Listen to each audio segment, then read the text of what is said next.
Amy, let me tell you about a magical place that is so exactly designed to be enclosed space, year-round fun for the whole family that I bet you already know what I'm going to say before I even say the name. Let's say it together on 3. 1, 2, 3. Great Wolf Lodge. You got it, Amy. My kids loved Great Wolf Lodge when we went. You probably already know that it has a huge indoor water park with a wave pool, lazy river, a bunch of massive water slides. But then your pack can hit the other attractions because wait, there's more. Great Wolf Lodge has adventure-packed attractions like Magi Quest, a live-action game kids can play throughout the lodge, plus the Northern Lights Arcade. Spent some quality time there, so your kid who loves the lazy river and your kid who loves fantasy games will both have a great time. Great Wolf Lodge also offers great dining options and complimentary daily events like nightly dance parties, all under one roof. Unpack the car once and you're settled in to have fun. And with 22 lodges across the country, you're always a short drive away from adventure. We've both had such great times at Great Wolf Lodge, so bring your pack together at a lodge near you. Learn more at greatwolf.com and strengthen the pack. Who wants to be a movie star? I certainly don't. What fresh hell? Laughing in the face of motherhood. Never make a major life decision in February. With Margaret Abels and Amy Wilson. Do whatever you want, everybody. A podcast that solves today's parenting dilemmas so you don't have to. Dudes don't have Lycra in their jeans.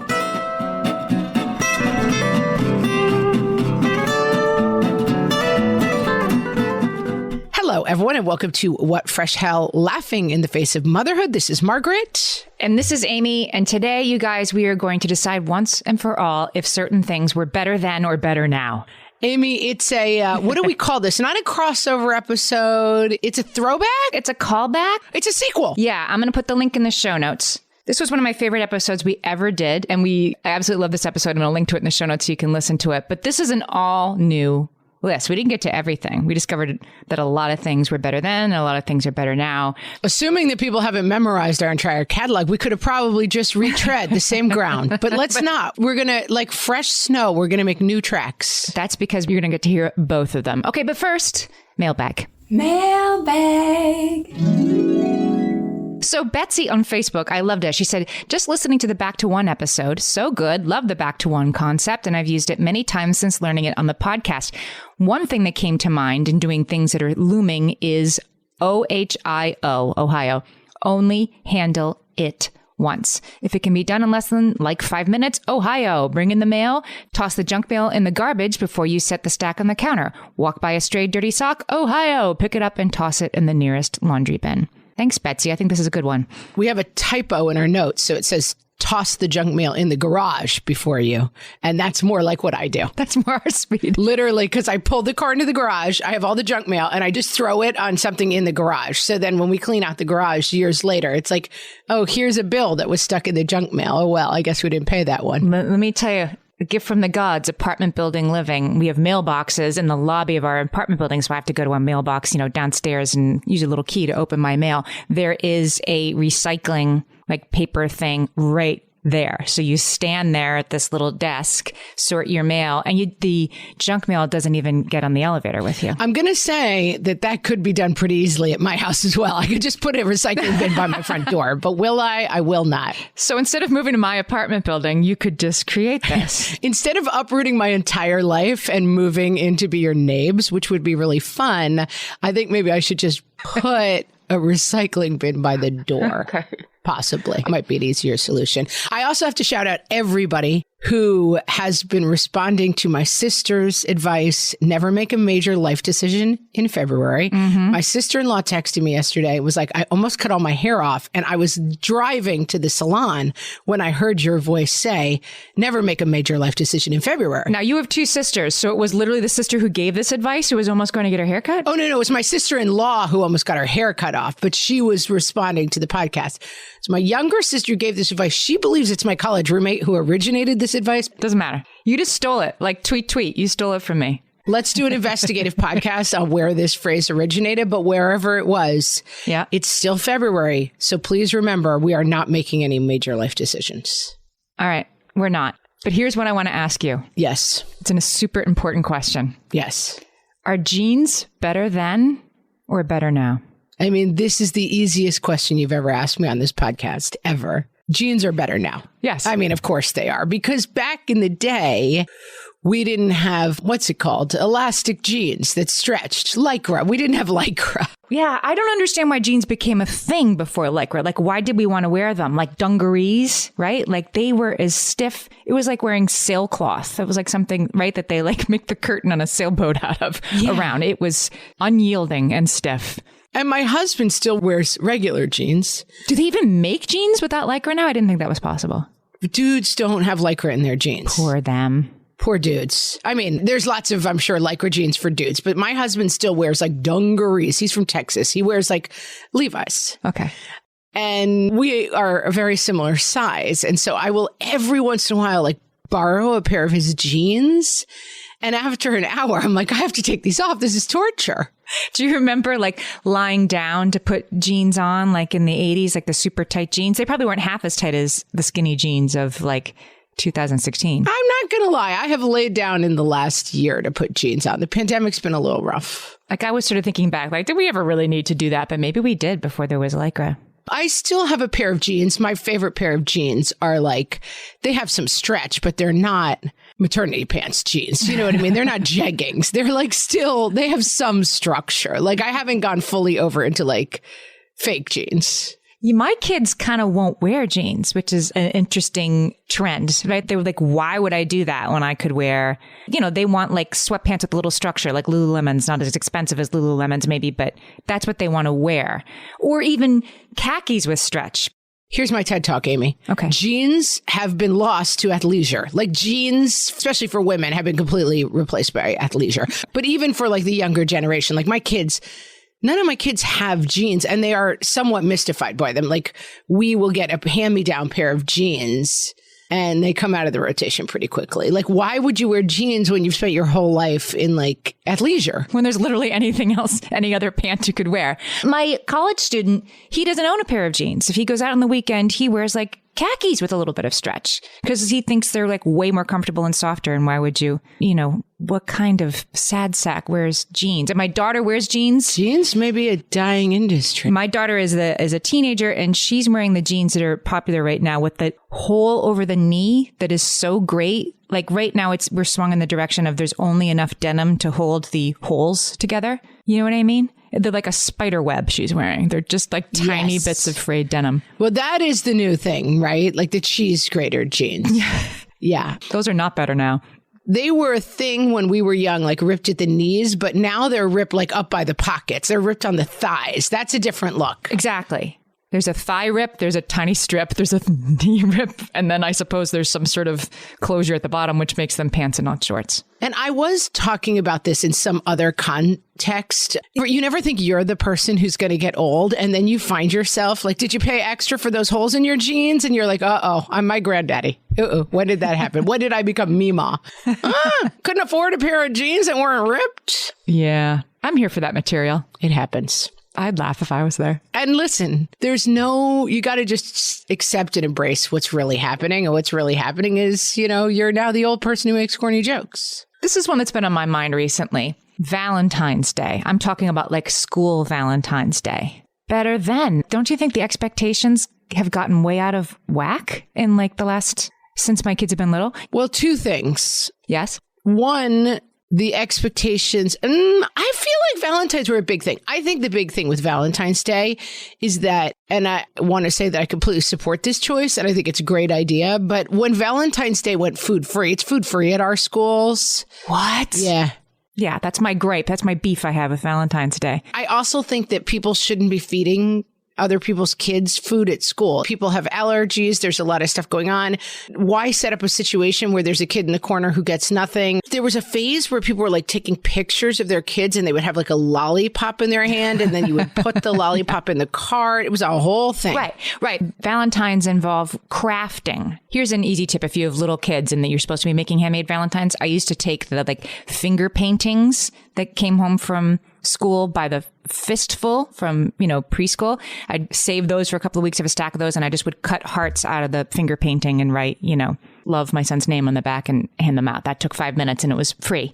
But this whole I have to print out my kid and then use an Etsy template and then special order the chocolate lollipops. Okay. Let me give you an even easier tip. I buy a box of the Spider-Man, a box of the Star Wars, and a box of the Hello Pony. That's it. That stuff's like $14.99 now. Like a box, enough Valentine's for the class is annoyingly expensive. Oh, yeah. I mean, the ones, you can get them at the dollar store. I get the junkiest possible ones. It is something that I do not like in this world, which is the great exchange of crap. But I'm just like path of least resistance. You know what else we do? We go to the pizzeria, we get a heart-shaped pizza.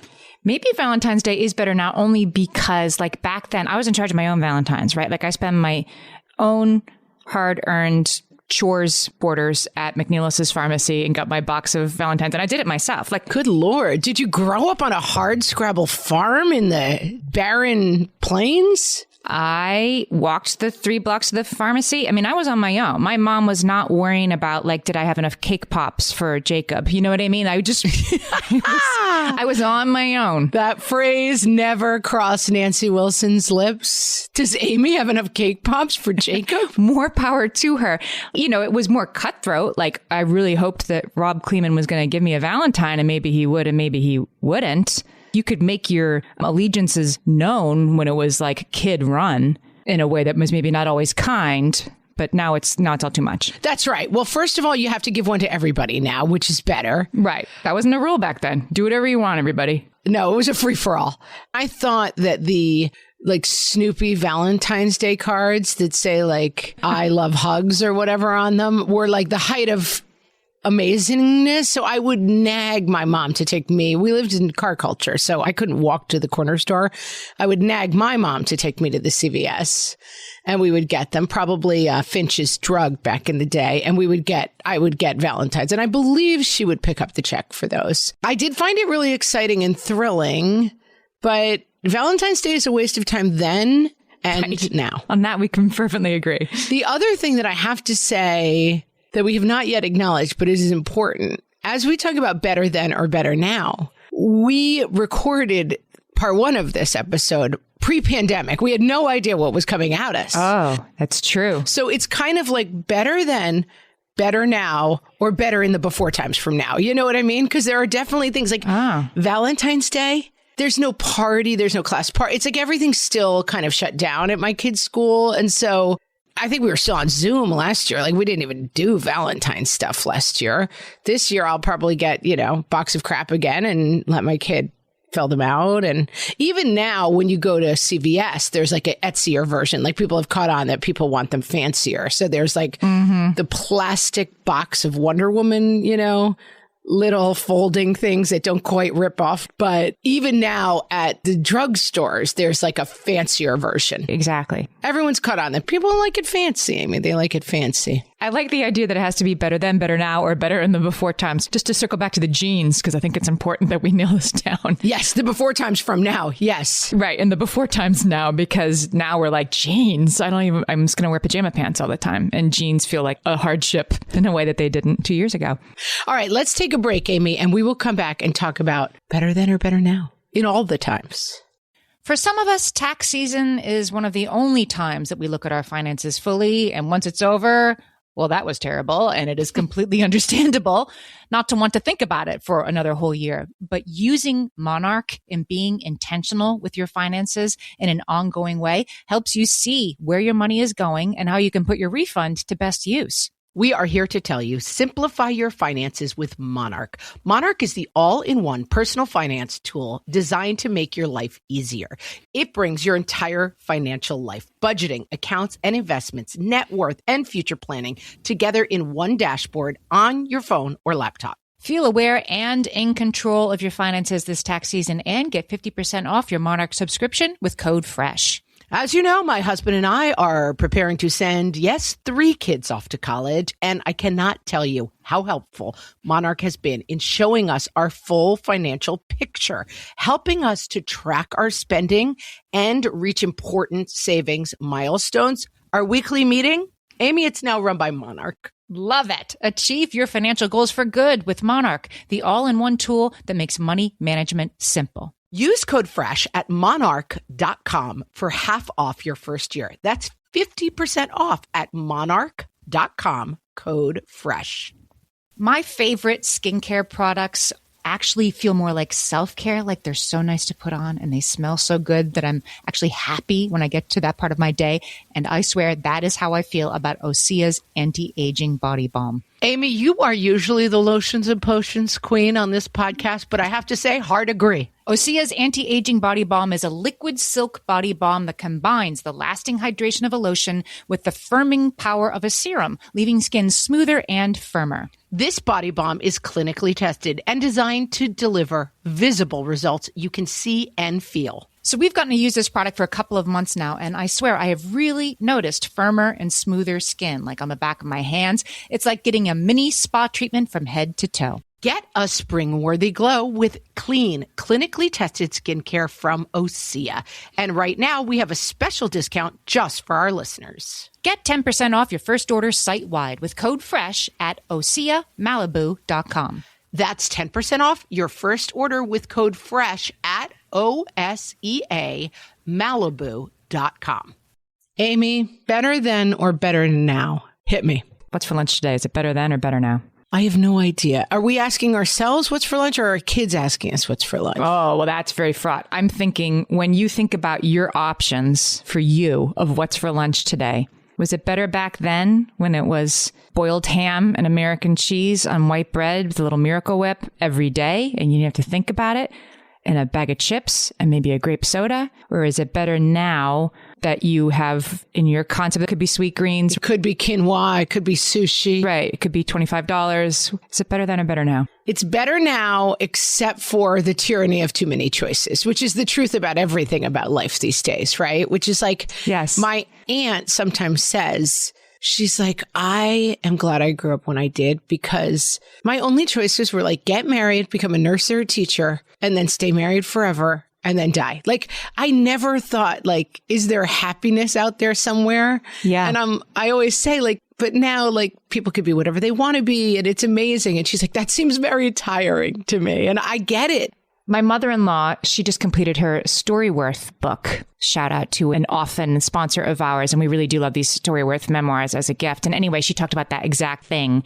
What did you think you wanted to be when you grew up? And she was like, a nurse or a teacher. That's what there was, or a secretary. And so I picked secretary. Asking somebody of that generation to engage with what were your wildest dreams? Like to be one of the three options, right? Door A, door B, door C. It wasn't could go to space. It just wasn't even in their mindset at all. That's right. And I mean, obviously there's pros and cons of both. We're listening to a series of unfortunate events. That's our family book right now. It's such a funny book series. You're listening or you're reading it? Or both? We're both. We sometimes read it, but then we listen to it in the car. And we've been listening.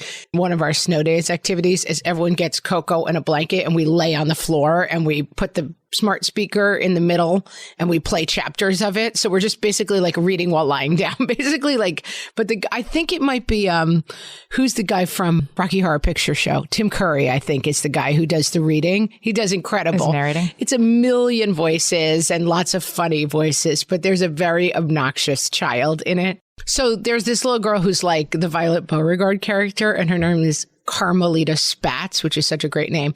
But whenever she's like, I am a ballerina, tap dancing, veterinarian, movie star. You know, like she's always identifying by like all these things she wants to be in her dreams. And it's like, that's right. We now live in the Carmelita Spatz version where we can be like, I mean, both of us tried to be movie stars, Amy. That was our career goal. You know what I mean? Mm-hmm. Like, and now we found, maybe something even better than being a movie star, being a podcaster. Who wants to be a movie star? I certainly don't. I don't. I'm better than that. I'm a podcaster. Are they really happy? Just ask yourself that. Not as happy as us, Amy, talking to each other. All this to say, I think lunch is kind of the same. Like, there's a peaceful joy in being like, it's turkey on rye every day. And there's a wonder in like, if I think it, I can DoorDash it into my mouth. It's one of the things that we could most get a reaction out of our children. My husband will regale the kids with like lunch hour every day.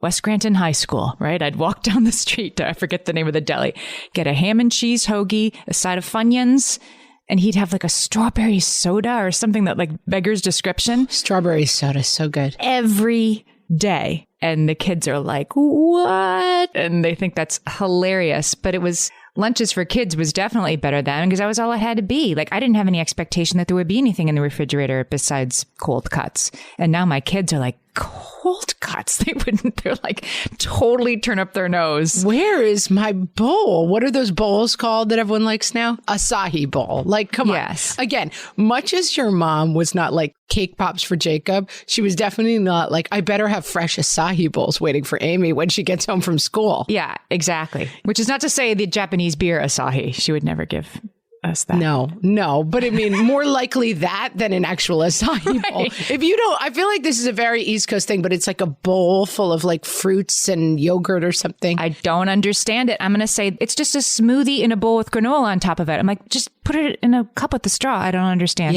Yeah. It's mysterious, but I'm going to say it's a tie. There's pros and cons to each. Okay. All right. Amy, let's talk about music. I like this one. This is on our list. Music better then or better now? I mean, I think absolutely better then.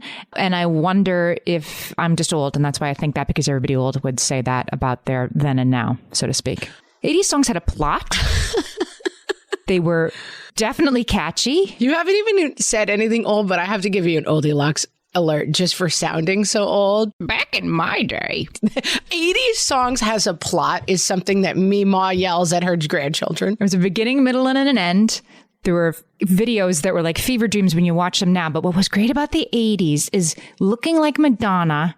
Like, you know, she was beautiful and all, but looking like Madonna was completely possible if you had enough rubber bracelets and some tights in your drawer and enough eye makeup. I mean, I did look like Madonna every single day. That was my look. Back in the 80s, they just like did their own thing. Don't forget rhinestone bracelets. They went with the rubber bands. Boy George, Cyndi Lauper, these were my style icons, at least in my head, but they seemed like attainable in a way that I don't know, like Lady Gaga does not. Yeah, you're not going to wear a meat dress. Or like, I'm trying to think of who just like their bodies are so gorgeous, but also like improbable. Like I could never look like that. Like Lil' Kim is not like, sure, I could throw something together with what I have in my closet. Yeah. I'm going to say, again, how we define this makes a big difference. Okay. One of the biggest, like, back in my day, kids, you'll never understand. Like the fact that I can think of any song in the world. I was just in the car with a group of kids. And of course, they were like, can you play We Don't Talk About Bruno? And I said out loud, play We Don't Talk About Bruno. And the next thing you know, We Don't Talk About Bruno was blaring from my speakers. I want to be like, you will never understand that back in my day, if there was a song I liked, right, I sat in front of the radio for 4 hours waiting for it to come on. And then I prayed with all my might that the DJ would not overtalk the beginning of the song. So you could get a clean record on your tape recorder. So that I could get a clean record on my cassette. Do you know that game that you play at Christmas? I try to get it going with my kids. It's called like Whamageddon, or there's different versions of it that you try to get through the Christmas season without hearing Last Christmas. Last Christmas. No, I've heard it with the Mariah Carey song. Or with the Mariah Carey, that's like Mariah-geddon or whatever. Right. So I am now... Will you guys hear this? You're not going to believe this. I have never heard the song We Don't Talk About Bruno, and I intend not to hear it for as long as I can. I realize time is running out, but I am a walking around human being who doesn't live in a cave who has never heard that song because my kids are old. It's such an age difference. We had my daughter's birthday party and the cake was served and we had about a half an hour to go. And I just thought, I'm in hell. Let's just play Talk About Bruno.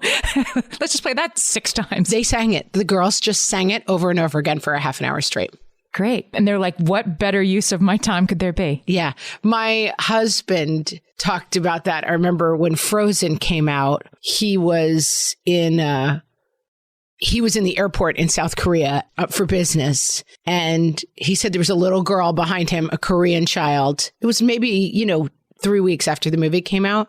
And she was just under her breath singing Let It Go again and again and again. And he's like, it's so wild how pervasive those like childhood songs are. Like I'm on the other side of the world and this little girl is like dressed like Elsa and singing Let It Go. It's like a contagion, right? Like, I think that those songs, like, I guess that's what I'm trying to get at. Like these songs just like get under our kids' skin and they become these cultural things in a way that I think like Billie Jean was for me. Like popular music was what kids like memorized and thought about. And now I feel like there has to be this layer of like Pixar songs that are catchy, that have a plot, that are accessible, or what we share and sing over and over. And I think that's good. Like, I think there was a lot of talk when the internet and streaming and stuff came along that it was going to become like, oh, there's no more communal experience, right? Like, people would always talk about that. Like, oh, well,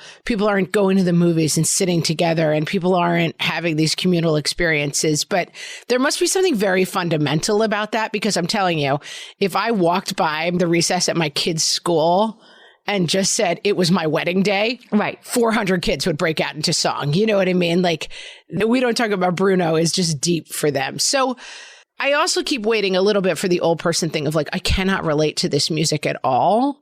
And there are definitely songs where I'm just like, is this really music? But I still really like I love Dua Lipa. That to me is the world's greatest music. Like, it's the greatest music I've ever heard. I love that album so much. Not a bad song on that album. Incredible. I'll have to take your word for it. But Levitating, right? I mean, some of her music. I mean, probably. Yeah, I'd hear it in like... But you do workout. If you work out, you hear a lot of it. Yeah. If you're on a Peloton or whatever, yeah, you hear it. They play songs. I often I remember talking to my parents at some point. My parents were born in the 1930s. And I remember being like, what was like a hit song when you were a kid, And my dad was telling me that it was this song. I'm going to link to it in the show notes because it blew my mind. Stranger in Paradise is what it was called. It's a guy and he's like, look at me, I'm a stranger in paradise. Like, it's like an operatic.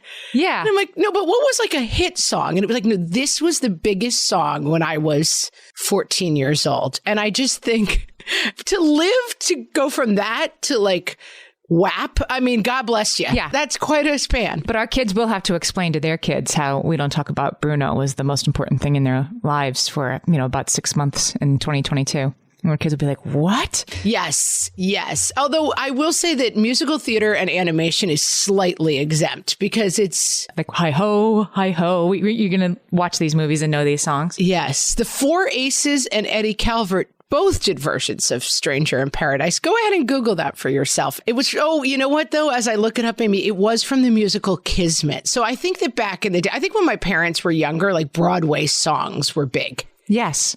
Or just songs you could stand around the piano and sing. Like, you've read those Betsy Tacy books, right? I read them to my daughter. Betsy Tacy and Tib are these three sisters that are growing up in Minnesota. It's set in like 1906, 08. And is Joe going to ask her to the dance or not? They're the most beautifully written books and so sweet about girls who really have each other's backs all through their lives. They're great books for anybody, but especially girls. And yeah, they just go over each other's houses and stand around the piano and sing. That's what they would do on a Friday night.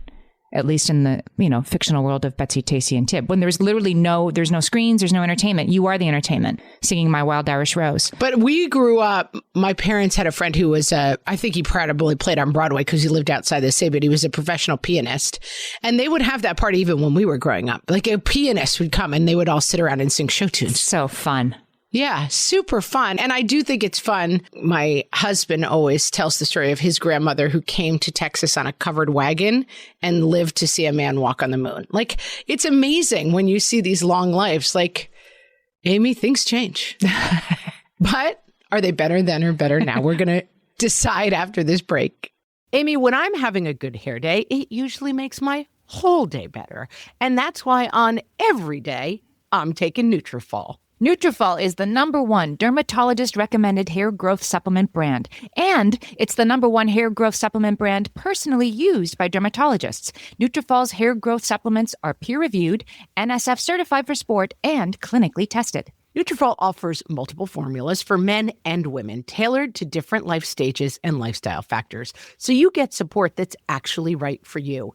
Adding Nutrafol to your daily routine is easy. Order online, no prescription needed, with automated deliveries and free shipping to keep you on track. Let your hair be one less thing to worry about. See visibly thicker, stronger, faster-growing hair in 3 to 6 months with Nutrafol. For a limited time, Nutrafol is offering our listeners $10 off your first month subscription and free shipping when you visit Nutrafol.com and enter promo code LAUGHING.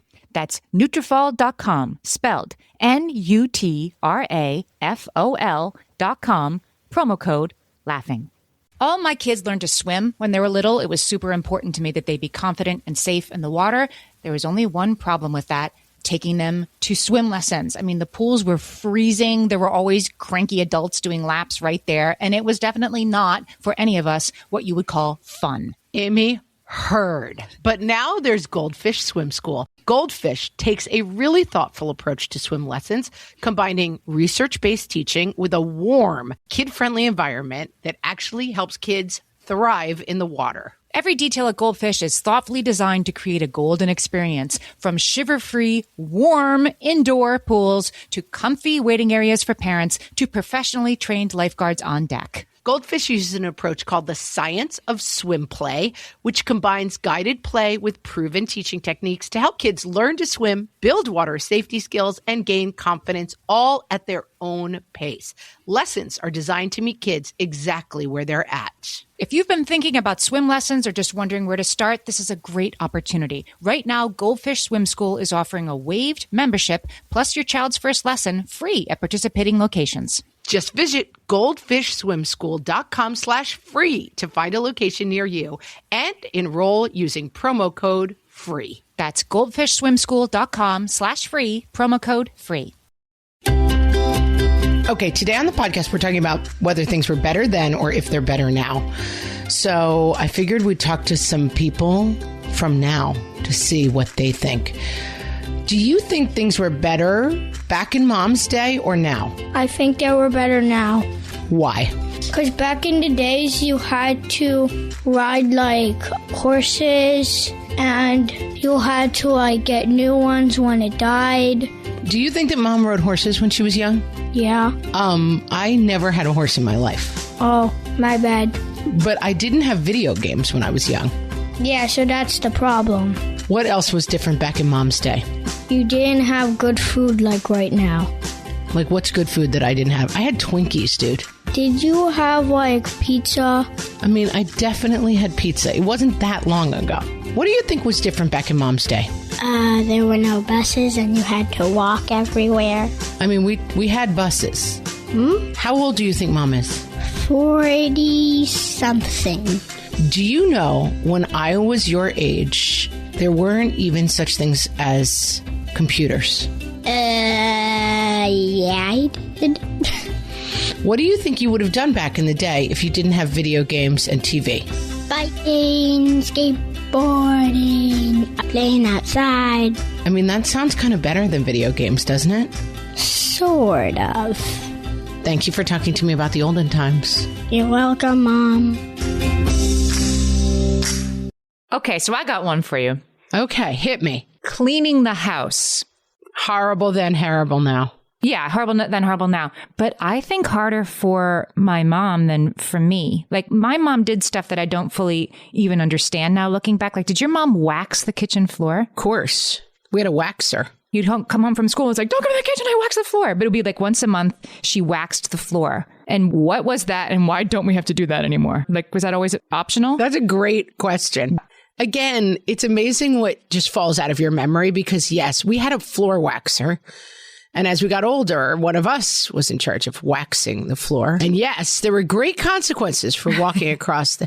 I believe you wax linoleum tile, I think. What's the kind of almost more rubbery? Is that linoleum? It was like almost like a rubber floor, but with like a... Yeah. It was like contact paper flooring, kind of. Yes. It only looked like it was in, pieces. It wasn't actually tile. It was tile-looking floor wallpaper, basically. Yeah, what happened to that? And that had to be waxed so it didn't tear? I don't know. I should have brought research. Yeah, Amy, really, where's your floor waxing research? I thought you could tell me. I was thinking the other day that my daughter takes after her mother in that she is extremely messy.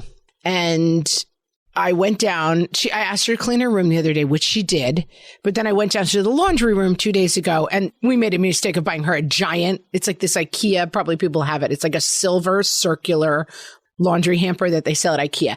The problem with it is it holds approximately 76 loads of laundry. And she's little, so it's like the tiny girl clothes. So everything she owns, yeah. I will say, Amy recently gave me some beautiful hand-me-downs from her daughter. And my daughter fell in love with them. I entrusted her to go upstairs and put them away. And then when I found said laundry basket, Amy, you'll be glad to know that your carefully folded clothes were in the laundry basket. Like, she's never put them on. No. I'm like, I recognize these Amy Wilson creases. These have never been worn.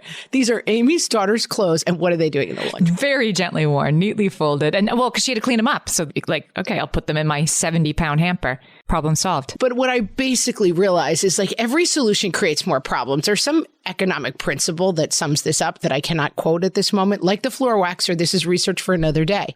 Basically, that a lot of problems just create new problems. And the problem with the wash, like when you had a wringer, you know, one of those like washboards, you had two shirts and you wore the clean one and then you washed the dirty one and then you switched, you know? Yes. The disadvantage is that you're banging clothes against the rocks in the river. But the advantage is that you don't have 7,600 shirts that have to be laundered and folded every day. The other thing that was way worse then and better now is the laundry. Like, I'm thinking about it, that nothing had Lycra in it meant that everything was really wrinkly. I mean, my mom, I remember her with the spray starch and the ironing board, like ironing like jeans, you know? That spray starch. I don't iron anything. I had the iron out the other day because I actually washed my bedroom curtains. We had taken them off and used them to like hide something at a party and they had dragged on the floor. I would never wash my bedroom curtains. I'm not insane.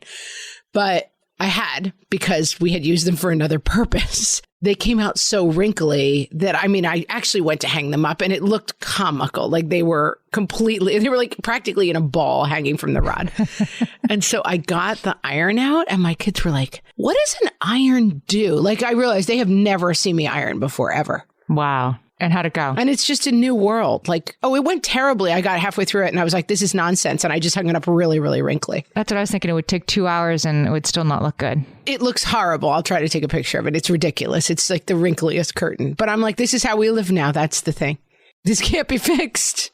The story is worth telling. When I first met my husband, which was a long time ago, I had a very kooky friend who, like the first time she ever met him, very merrily lifted up her shirt to show us an iron mark like on her stomach. She had tried to iron a shirt while wearing it. And she branded herself with an iron. Oh, while wearing it? Yeah. Like, I'm late, but it's wrinkly, so let me iron the shirt. And she burned herself with an iron, and like not a full outline of the iron, like a Bugs Bunny cartoon or something, but pretty much. And my husband, like, that stayed with him. Once in a while, he'd be like, I'll tell a story about, you know, something that happened 20 years ago. And he'd be like, was that the one who ironed herself? Like, it just is really a seminal moment in his life. I've done it. I've gotten a line across my stomach. Definitely had an iron-related injury on my stomach, but it was not, I don't think it was the full imprint. This brings me to hair better than or better now. I mean, the amount of curling iron burns that I incurred before the age of 18 is many. Hair is better now. Hair is better now. Way better now. It looks better. It makes more sense.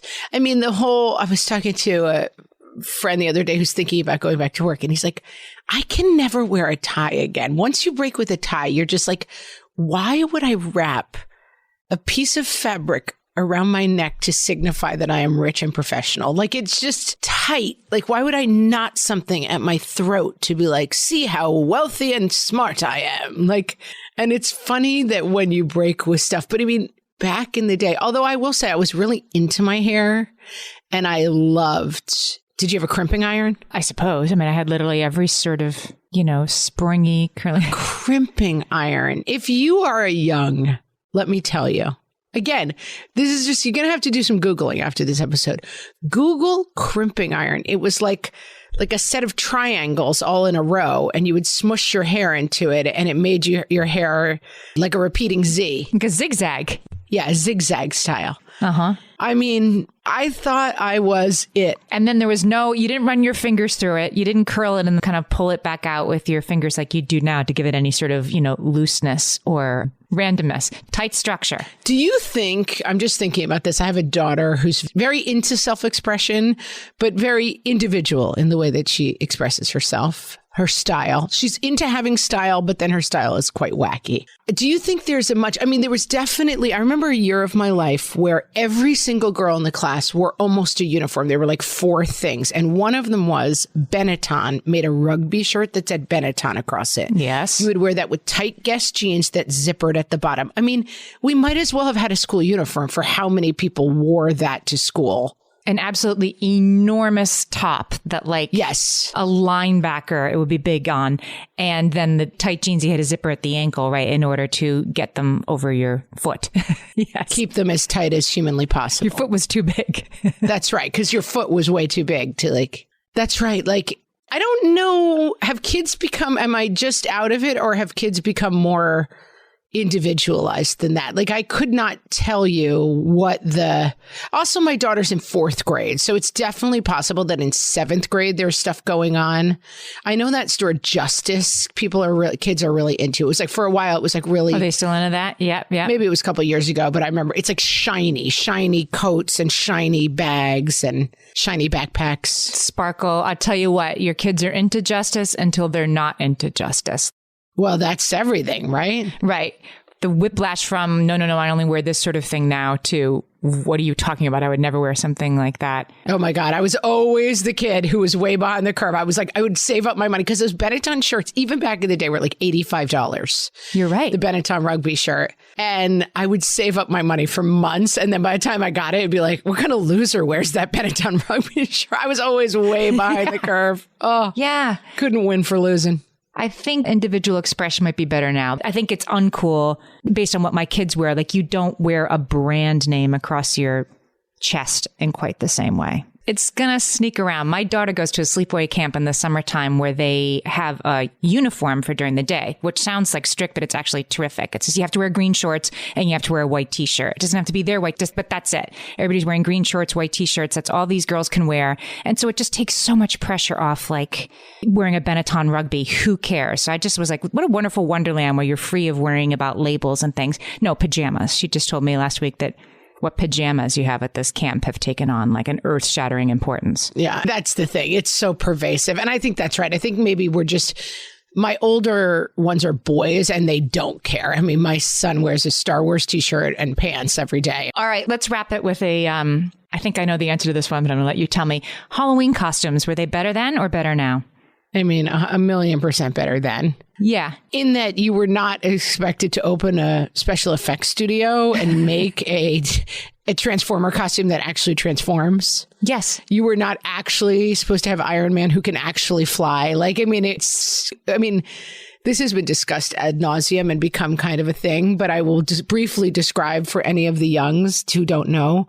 You went to Woolworths, which doesn't exist anymore, sometimes called the Five and Dime. Now it's the dollar store, I suppose. So it would be, yeah. Yeah.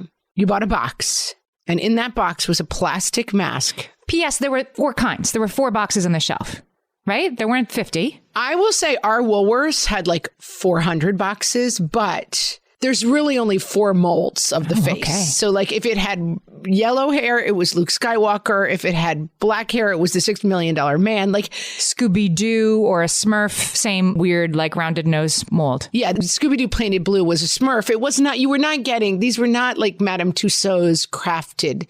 It was a plastic disc that vaguely represented the face. Which is why you also needed to wear a weird lobster bib kind of thing that said the name of what you were across it. You had to wear a Barbie mask and then also wear a plastic thing that said Barbie on it because you really couldn't tell from the mask what you were supposed to be. Google this, please, if you have not experienced it. That's right. So you would have a Wonder Woman mask, a plastic, basically dinner plate that you would have fixed to your face. Really hot. With black hair and a crown and red lips. And then your own eyes and lips. You'd sweat underneath it. That's right. The lips had a tiny little air hole in them, way too small to breathe. And then you would have picture a kitchen apron, but it was made of plastic and it had the Wonder Woman logo on it. So it was not her outfit. It wasn't a bra and pants. It was just the Wonder Woman logo. And again, mass hysteria. We were all this seems reasonable. Mm-hmm. But it was all there was. And we weren't worrying about in July special ordering the wig that will make you look exactly like Coraline or whatever. It just, there was what there was. My mom, I've said before on the podcast, everyone has one thing. This is the way to stay sane as a mom. You're I'm not going to be great at costumes and Christmas and birthday cake. Pick your one thing. Mine is birthday cakes. My mom's was Halloween costumes. She was a good sewer. So she handmade all of our Halloween costumes and she worked on them for 2 or 3 months. So you had to get her your order in August. They were incredible. What was your best Halloween costume ever? Statue of Liberty. I'll see if I can find a picture of it because it was incredible. She hand-dyed sheets. She studied. She had in front of her sewing machine a picture of the Statue of Liberty. She worked on it for months. It was incredible. That's so cool. And of course I was like, thanks. Of course I wasn't like, oh my God, thanks so much, Mom. You're amazing. I was peanut M&Ms, but I did it myself with a dishwasher box and many, many sheets of yellow construction paper. I was peanut and my friend Gina was plain. That's fun. That's fun. And again, it was more on the kids. It was more on you. Yeah. But I, of course, craved I kind of wanted a Wonder Woman plastic mask and an apron because that's what everybody else had, Yes. Having what everybody else had was so easy, though. It was just the same drugstore thing. You could be Scooby-Doo or you could be Wonder Woman, but it wasn't like you could have a Transformer costume that actually transformed. Yeah, and then you would go to school and all the Scooby-Doos would run up to each other. You're right. In any given class, there were 6 or 7 Wonder Womans. That's right. Yeah. You would all kind of meet each other excited that you were the same thing. My son went as, the inflatable T-Rex costume that, you kind of see everywhere. He went as that one year and he loves dinosaurs and he's really into being the center of attention. So it was a perfect costume for him. Our town is very Halloween-y and there's one street where there's thousands of kids all running around. And it was really cute because there was 1 million T-Rexes that year and they kept finding each other and running into the center and dancing and stuff. We have a lot of pictures of them all together. It was adorable. Yeah, I think it was better then though. It was a simpler time, Amy. And now I will say I don't make any Halloween costumes. And so we go to Party City and we're we'll take a number 72, a number 2. It's not that different from Woolworths. It's just that the costumes are much better. Right. And more expensive. Yes. And much, much more expensive. I think it's a draw. I think in conclusion, some things were better then and some things were better now and most things were better in the right before now than in the now. But we're going to turn this around. I think the only thing we've truly decided today, Amy, is that we are in fact getting quite old. I believe that is the only thing we've solved today. QED. Proved. Not solved, proved. No, proved for today. Hey, we want to get some new merch in our merch store. Our listeners always have the best ideas. And so we want you guys to go to Facebook, facebook.com/whatfreshhellcast. We're going to have a post up there saying, what do you think should go on our merch next? We want you to tell us what you want on a sticker, a sweatshirt, I don't know, a mug. And we're going to take some of your favorites and actually make merch out of them. So come join us there and tell us what you think. And don't forget to go to bit.ly/whatfreshmerch to see what's already there. To peruse our wares. Peruse the wares and then make your own suggestions. Yeah. So that our merch store, Amy, I'm going to wrap it up, can be better now. Awesome. We'll talk to you next week. Have a good week, everyone. We'll talk to you next time. So long.